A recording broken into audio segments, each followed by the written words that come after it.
Let's check out 10 movable jazz chords you must know. Of course, when it comes to jazz, there are almost unlimited possibilities for various chord combinations and chord voicings. But we've picked out 10 really essential chords that if you work on these, it'll get you started comping on countless jazz standards.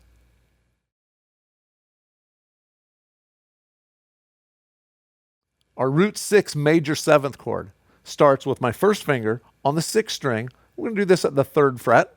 Second finger also on the 3rd fret, but on the 2nd string. And my 3rd finger on the 4th string, my pinky on the 3rd string. So a couple things about this chord. Number one, this is my root note. So because that note is G, that makes this a G major 7. Because these chords are movable, I can move it up to here and it would be an A major 7. Wherever I move it, that will change. So that's my root note. And once I have my other fingers down, I want to not play my 5th string. So the main way we're going to do this is really lean my first finger over and kind of mute that 5th string. Also, we're not playing the 1st string. So either I don't strum down to it or I let my 2nd finger lean over and mute that. When I strum this chord, it's going to sound like this. Now, the other way we can play this is with our fingers by picking our thumb here and then fingers up there. And you'll hear a lot of jazz players play that way. But either way you play this chord, remember, it's movable. So I can play it here, it's an G major 7. If I move it up here, it's going to be an A major 7 or a B major 7. Remember, wherever I move my root to, that names the chord, and then the shape is our major 7 shape.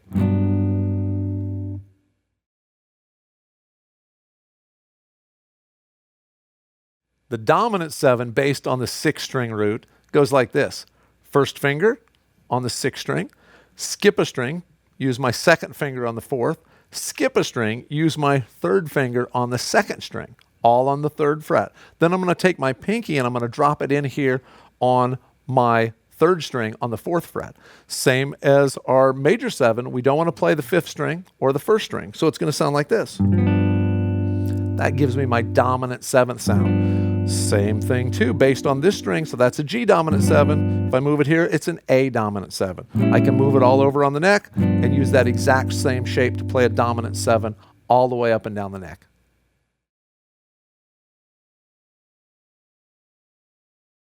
The minor 7 shape is going to require me to use my 3rd finger as a bar. I'm going to actually start with my 2nd finger over here on the 6th string, skip the 5th string, and then bar with my 3rd finger from the 4th string to the 3rd to the 2nd to the 1st string. So all 4 of those top strings with that finger. Reach across here. That gives me my minor 7. If I get that string in there, it's not always essential to have that, so some guys would play this without worrying about that string being in there because that's just my root note again, but it just gives it a nice sound and a nice voicing when you can play all the way across. G minor 7, if I move it up here, it's A minor 7. Move it all over the neck, practice playing it in different places.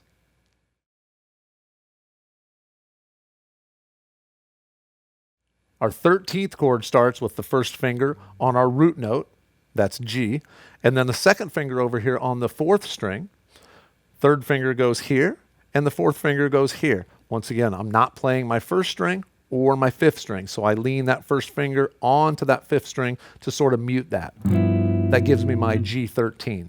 It's a dominant 13. Remember, if it's a dominant chord, it usually won't say dominant. It just says G13 or G7. Whereas if it was a minor 7, it would say G minor 7 when you're reading a chart. So G7 or G13 means it's a dominant chord, as is this.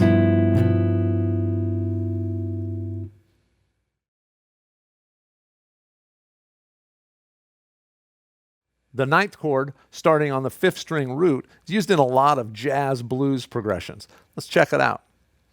My 2nd finger is actually on my root note, so if I start that on the 3rd fret on the 5th string, it's there. That means this is going to be a C chord because that note is C. So I'm going to put my 1st finger on the 4th string, back on the 2nd fret, and then my 3rd is going to flatten down over the top 3 strings to give me this sound. Right? So sometimes you'll see this chord not using that top string, but just playing pinky, 3rd finger, 1st and 2nd, like that. Just gives it a little bit fuller, nicer sound, I think, when you have that top string in there involved. So that's a C9. If I move it here, it's D9. If I move it here, it's E9. Remember, you move it all over the neck, wherever you want to, as long as you know what your root note is. In this case, your second finger is your root.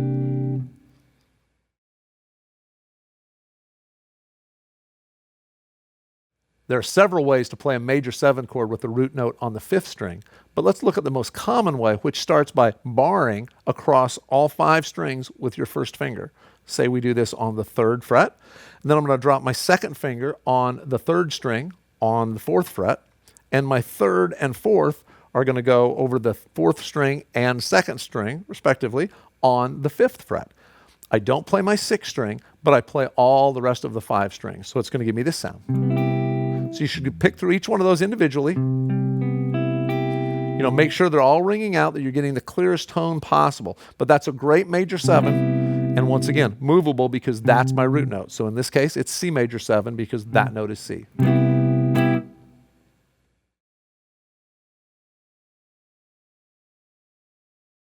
The root 5 dominant 7 also has my first finger barred across 5 strings, and then the 3rd finger on the 4th string and my pinky on the 2nd string. So the key with this one is making sure that this string in the middle doesn't sound like that. How you make sure that doesn't sound like that is you have to flatten that first finger down to get it to ring out. So it's pushing that first finger down enough so you get them all to ring out. If you have to pile up on there and really grip, that's fine to start with, but eventually you'll get to where you can move that all over the place, okay? So pick through it, make sure it's ringing out right, and you've got your dominant 7 based on the 5th string root.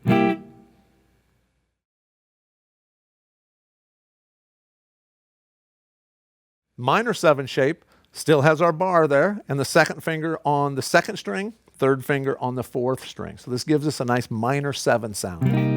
And once again, it's C minor 7 because I start there on C, but if I want to play an E minor 7, all I have to do is find the E note and then play that same shape based on there. So D minor 7 and back to C minor 7. So move that around, experiment a little bit with going from the minor 7 to the regular minor, which all I have to do with that, right, to get back to minor is go and add my pinky there. So that's minor because you don't have that 7, but when we go to this, then you've got that minor 7 sound in there, which is a great chord to play.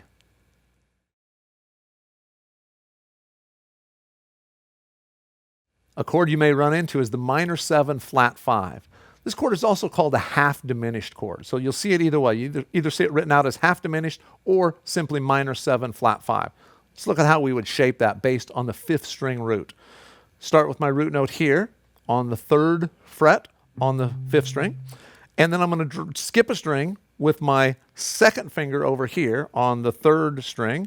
And then I drop my 3rd finger there and my 4th finger there. So I have this shape right there. Don't play my 1st string or my 6th string. So you're going to play those middle 4 strings. And that's going to be, in this case, your C minor 7 with a flat 5.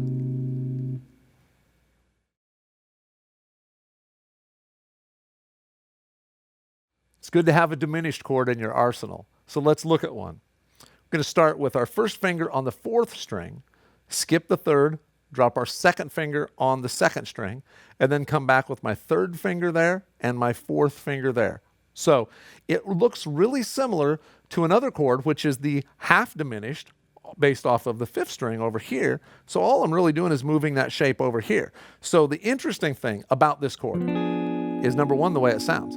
The other interesting thing is, while we're thinking this is the root note, but really with this chord, any one of these notes, any one of the 4 notes can be the root note. So this chord is actually one shape, but it's 4 different chords. So that makes it pretty important to know because you can cover a lot of ground with just that one diminished chord.